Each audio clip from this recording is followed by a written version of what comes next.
കാവാലം എന്ന പേര് കേൾക്കുമ്പോൾ തന്നെ യാതൊരു സംശയവുമില്ലാതെ തന്നെ അത് ആരാണെന്ന് നാം തിരിച്ചറിഞ്ഞിരുന്നു. കാവാലം കേവലം ഒരു വ്യക്തിയല്ല, സ്ഥലപ്പേരല്ല, അതിനേക്കാളൊക്കെ ഉപരി ഒരു പ്രസ്ഥാനം തന്നെയായിരുന്നു. അത്തരത്തിലൊക്കെ പ്രതിഭാധനനായ ഒരു വ്യക്തിത്വമാണ് ഇപ്പോൾ കലാകേരളത്തോട് വിട പറഞ്ഞു പോകുന്നത്. ഒരു പക്ഷേ പകരം കാവാലം നാരായണ പണിക്കർക്ക് പകരം വയ്ക്കാൻ ഒരാൾ ഉണ്ടാകില്ല എന്ന കാര്യത്തിൽ യാതൊരു സംശയവുമില്ല. അത്തരത്തിൽ തന്നെ അദ്ദേഹത്തിൻ്റെ അന്ത്യയാത്രയെ എങ്ങനെയൊക്കെ എത്രത്തോളം ഭരിതമാണ്? അതായത് കാവാലം നാരായണ പണിക്കരെ സംബന്ധിച്ച് നാടും പേരും ഒന്നായിരുന്നു. കാലം മറന്നുവിട്ട നാട്ടുവാക്കുകൾ പിടിച്ചെടുത്ത് കവിതയിലും നാടകത്തിലും അത്ഭുതം അദ്ദേഹം സൃഷ്ടിച്ചു. അദ്ദേഹത്തിന്റെ വാക്കിലും വരിയിലും ചിരിയിലും എല്ലാം തന്നെ ആ ഒരു നാടിന്റെ ലാളിത്യം അല്ലെങ്കിൽ ആ നാടിന്റെ നിഷ്കളങ്കത എല്ലാം നിറഞ്ഞിരുന്നു.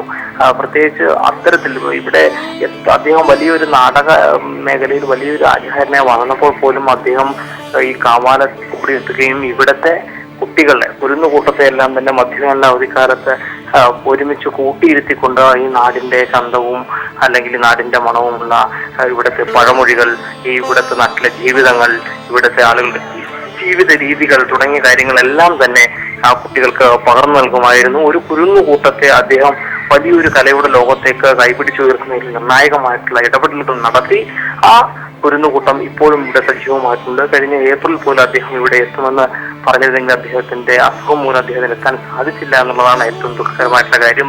പിന്നീട് ഒടുവിലും ഇവിടെ നിന്നും അദ്ദേഹത്തെ കാണാൻ പലപ്പോഴും ആളുകൾ തിരുവനന്തപുരത്തേക്ക് പോകുമായിരുന്നു. തിരുവനന്തപുരത്തേക്ക് പോകുമ്പോൾ തന്നെ നിങ്ങൾ ധൈര്യമായി പോകുള്ളൂ, ഞാൻ തിരിച്ചു വരുമെന്ന് അദ്ദേഹത്തോട് അദ്ദേഹം പലപ്പോഴും കവാലത്തുകാർ തിരുവനന്തപുരത്തുമ്പോൾ അവരോടെല്ലാം പറഞ്ഞിരുന്നു. എന്നാൽ ഇപ്പോൾ അദ്ദേഹത്തിന്റെ ചേതനയേറ്റ ഭൗതിക ശരീരമാണ് ഇവിടെ എത്തിയത്.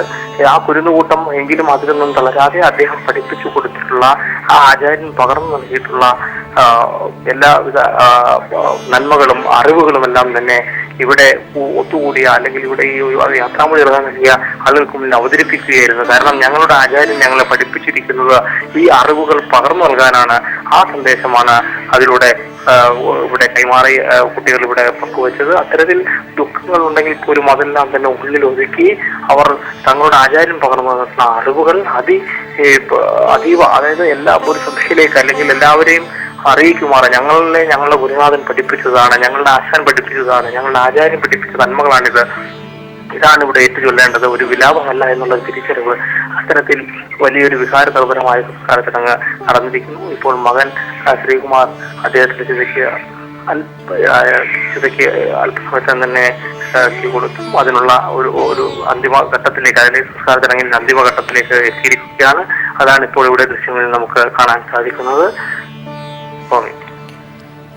ഒരു പക്ഷേ നമ്മുടെ മലയാള സംസ്കാരത്തെ അങ്ങ് കേരളം വിട്ട് ഇന്ത്യ വിട്ട് അങ്ങ് പുറത്തേക്ക് എത്തിക്കുന്നതിൽ അദ്ദേഹം വഹിച്ച പങ്ക് ചെറുതല്ല. ഏത് കലാരൂപത്തിനും നാടിൻ്റെ ഗന്ധം വേണമെന്ന് അദ്ദേഹത്തിന് നിർബന്ധമായിരുന്നു. ഷേക്സ്പിയറിൻ്റെ ടെമ്പസ്റ്റും അടക്കമുള്ള നാടകങ്ങൾ സാധാരണക്കാരിലേക്ക് എത്തിക്കുമ്പോൾ അദ്ദേഹം ഇക്കാര്യങ്ങളിലൊക്കെ വളരെയധികം ശ്രദ്ധ ചെലുത്തിയിരുന്നു എന്നത് തന്നെയാണ് അദ്ദേഹത്തിൻ്റെ ആ തനത് ശൈലിയേറെ പ്രശംസനീയമാക്കുന്നതും. അദ്ദേഹം നമ്മെ വിട്ടു പോകുമ്പോൾ സമാനതകളില്ലാത്ത അല്ലെങ്കിൽ ആ ഒരു ശൂന്യത എത്രത്തോളമാകും?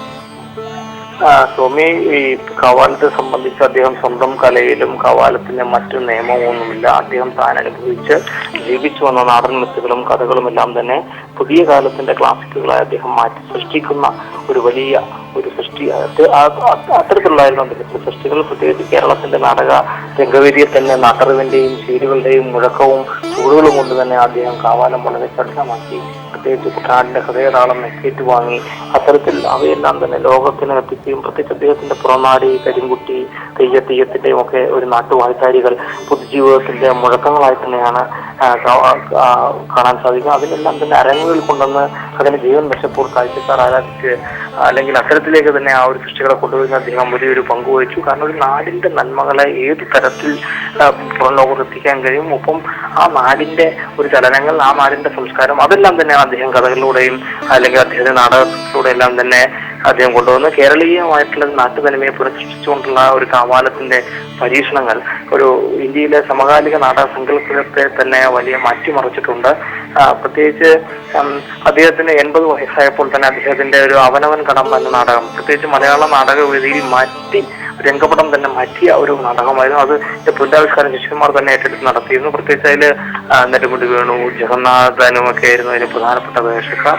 അങ്ങനെ ഒരു തിരുവരങ്ങൻ നാടകസംഘം ഉണ്ടാക്കി കേരളീയ നാടകവേദിയെ തിരുത്താനിറങ്ങിയ ഒരു കാലം അല്ലെങ്കിൽ അദ്ദേഹത്തിനുണ്ടായിരുന്നു. അദ്ദേഹം എഴുതിയത് ഒരു നാടകമല്ല, മറിച്ച് അദ്ദേഹം നാടകമല്ല എന്ന് പറയുന്നത് സാക്ഷി എന്ന ഒരു അദ്ദേഹത്തിന്റെ നാടകമാണ്. അങ്ങനെ തിരുവനന്തപുരത്ത് ചിത്രനാൾ ഗ്രന്ഥശാല സാക്ഷി അവതരിപ്പിച്ചപ്പോൾ കാണികൾക്ക് വളരെയധികം, അതായത് ഇരിക്കപ്പുറത്തിലായിരുന്നു നാഷണൽ സ്കൂൾ ഓഫ് ഡ്രാമയിൽ നിന്ന് പഠിച്ചു വന്ന ഒരു കുമാരവർമ്മയാണ് സംവിധാനം ചെയ്തത്. അങ്ങനെ അത്തരത്തിലൊക്കെ ഒരു നാടകമെന്ന് പ്രമാണിമാർ ധരിച്ചു വെച്ചിട്ടുള്ള ഒരു സൂത്രങ്ങളെയൊക്കെ അതിൽ പൊളിച്ചടക്കിക്കൊണ്ട് ഒരു നാടകവേദിയിൽ പുത്തൻ പരീക്ഷണങ്ങൾ സൃഷ്ടിക്കുകയും അങ്ങനെ ഒരു തനത് നാടക മേഖലയുടെ തന്നെ ഒരു ആചാര്യനായി അദ്ദേഹം വളർത്തുകയും ചെയ്തു. അങ്ങനെ വലിയ ഒരു തരത്തിൽ അദ്ദേഹത്തിന്റെ തൂണുകളായി തന്നെ ശിഷ്യന്മാരും സുഹൃത്തുക്കളും എല്ലാം തന്നെ, അല്ലെങ്കിൽ മലയാളത്തിന്റെ എണ്ണം പറഞ്ഞ സാഹിത്യ പ്രതികളെല്ലാം തന്നെ അദ്ദേഹത്തോടൊപ്പം നിലനിന്നു.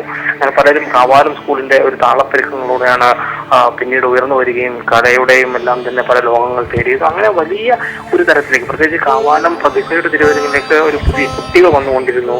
നാടകമെന്നൊന്നും അറിയാത്തവരെ അദ്ദേഹം നാടകം പഠിപ്പിക്കുകയും പിന്നീട് സംസ്കൃത നാടകങ്ങളിൽ പോലും അവരെ കൊണ്ടുവരികയും ചെയ്തു. അത്തരത്തിൽ യഥാർത്ഥ ശിഷ്യന്മാരെ അദ്ദേഹം അത്തരത്തിൽ ശിഷ്യന്മാരെ എല്ലാം തന്നെ അദ്ദേഹം കൊണ്ടുവന്ന് പ്രത്യേകിച്ച് നെടുമുടി വേണുവിനെയും സംവിധായകരുടെ ഫാസിലിനെയും അപ്പോൾ കോളേജിലെ നാടകമത്സരത്തിൽ 1ാം സ്ഥാനം കിട്ടിയ ഒരു നാടകം അഭിനയിച്ചിറങ്ങുമ്പോഴാണ് കാവാലം ഇവരെല്ലാം തന്നെ പിടികൂടുന്നത്. അങ്ങനെ ഇവരെല്ലാം തന്നെ ഒരു മേഖലയിലേക്ക് കൊണ്ടുവരുന്നത്. അല്ലെങ്കിൽ ഇത്തരത്തിൽ പ്രത്യേകിച്ച് നെടുമുടി തിരുവരങ്ങിന്റെ ഒരു നടുസ്ഥാനത്ത് തിരുവരങ്ങിന്റെ ഇതിലേക്ക് പ്രവേശിപ്പിച്ചു. അങ്ങനെ ഒരു നാടകം പടിഞ്ഞാറിനാണെന്നുള്ള ഒരു പ്രാചീന വിശ്വാസം ശരിയല്ലെന്ന് അദ്ദേഹം തെളിയിച്ചു. ഒപ്പം കുട്ടനാട്ടിലെ വരമ്പുകളിൽ ഗ്രാമീണ ഒരു നാട്യത്തിന്റെ അല്ലെങ്കിൽ വിവേകത്തിന്റെ വിത്തുകൾ ഉണ്ട് എന്നുള്ളതും അത് കിളിർത്തു വരാനുള്ള ഒരു മണ്ണൊരുക്കമാണ് അദ്ദേഹം നടത്തിയതെന്നും അങ്ങനെ മറ്റുള്ളവർ നടക്കാത്ത ഒരു വരമ്പിലൂടെ അദ്ദേഹം നടന്നു കയറിയത് മലയാള നാടകവേദി. ഇപ്പോൾ അദ്ദേഹത്തിന്റെ മകൻ കാവാലം ശ്രീകുമാർ അദ്ദേഹത്തിന്റെ ചിതയ്ക്ക് തീ കൊളുത്തിയിരിക്കുകയാണ്. അവിടെ നിന്നുള്ള തത്സമയ ദൃശ്യങ്ങളിലേക്ക്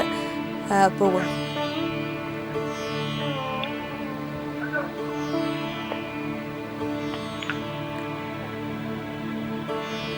നാടക കുലപതി കാവാലം നാരായണ പണിക്കർക്ക് സാംസ്കാരിക കേരളം വിട നൽകിയിരിക്കുകയാണ്. കാവാലം നാരായണ പണിക്കർ ഇനി ഓർമ്മയുടെ അരങ്ങിൽ മാത്രമാകും. സംസ്ഥാന സർക്കാരിൻ്റെ ഔദ്യോഗിക ബഹുമതികൾ ശേഷമാണ് ചിതയ്ക്ക് തീ കൊളുത്തുന്ന അടക്കമുള്ള സംസ്കാര ചടങ്ങുകളിലേക്ക് കടക്കുന്നത്. അവിടെ നിന്നുള്ള തത്സമയ ദൃശ്യങ്ങളാണ് കണ്ടുകൊണ്ടിരിക്കുന്നത്.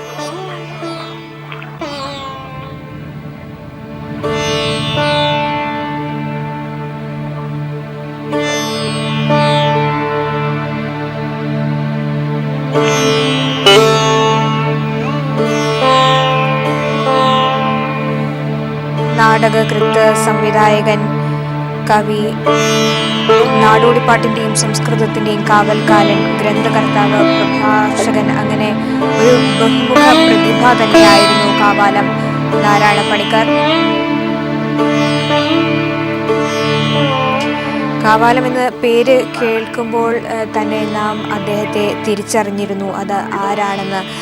കാവാലം കേവലം ഒരു വ്യക്തിയല്ല, സ്ഥലപ്പേരല്ല, അതിനേക്കാളൊക്കെ ഉപരി അതൊരു പ്രസ്ഥാനം. അദ്ദേഹം ഒരു പ്രസ്ഥാനം തന്നെയായിരുന്നു. കാളിദാസനും ഭോസനും സമ്പന്നമാക്കിയ ഭാരതീയ നാടക പ്രസ്ഥാനത്തിന് മലയാളത്തിൻ്റെതായ സംഭാവനകൾ നൽകിയ മഹത്തായ ഒരു പ്രതിഭാധനനാണ് ഇപ്പോൾ കലാകേരളത്തോട് വിട പറഞ്ഞു പോകുന്നത്. അദ്ദേഹത്തിൻ്റെ വിടവ് സൃഷ്ടിക്കുന്ന ശൂന്യത അത് എങ്ങനെ നികത്താൻ ആകും? അതിന് സമാനതകളില്ലാത്ത ശൂന്യതയാണ് അദ്ദേഹത്തിൻ്റെ വിടവാങ്ങലോടെ കലാകേരളത്തിന് ഉണ്ടായിരിക്കുന്നത്. ഭാരതീയ നാടക പ്രസ്ഥാനത്തിൻ്റെ തനത് ഭാവങ്ങളും രൂപങ്ങളും ലോകത്തിന് മുന്നിൽ പരിചയപ്പെടുത്തിയ പ്രതിഭാശാലിയായിരുന്നു അദ്ദേഹം. നമ്മുടെ നാടകത്തെയും നാടൻ കലാരൂപങ്ങളെയും സമന്വയിപ്പിച്ച് അതിന് നാടക സംസ്കാരത്തിന് അന്തർദേശീയ തലത്തിൽ പോലും പ്രശസ്തമാക്കുന്നതിൽ അദ്ദേഹം വഹിച്ച പങ്ക് എടുത്തു പറയേണ്ടത് തന്നെയാണ്. കാവാലം സൃഷ്ടിച്ച നാടക സംസ്കാരം ഇന്ത്യയുടെ മണ്ണിലൂടെ, ലോകത്തിൻ്റെ മണ്ണിലൂടെ യാത്ര ചെയ്ത് പല വേദികളെയും പരിചയപ്പെടുത്തിയിരുന്നു.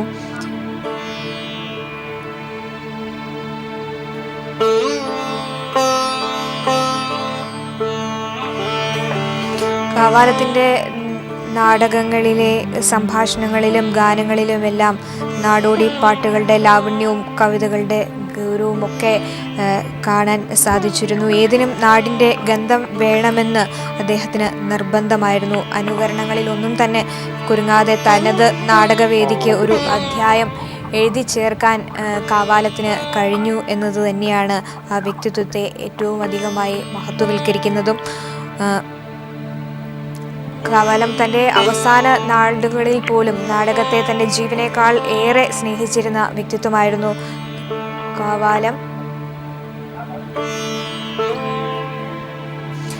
കാവാലം നാരായണ പണിക്കർ ഓർമ്മയായിരിക്കുന്നു. സംസ്കാര ചടങ്ങുകൾ അദ്ദേഹത്തിൻ്റെ സ്വദേശമായ കാവാലത്ത് നടന്നു. അവിടെ നിന്നുള്ള തത്സമയ ദൃശ്യങ്ങളിലാണ് കണ്ടത്.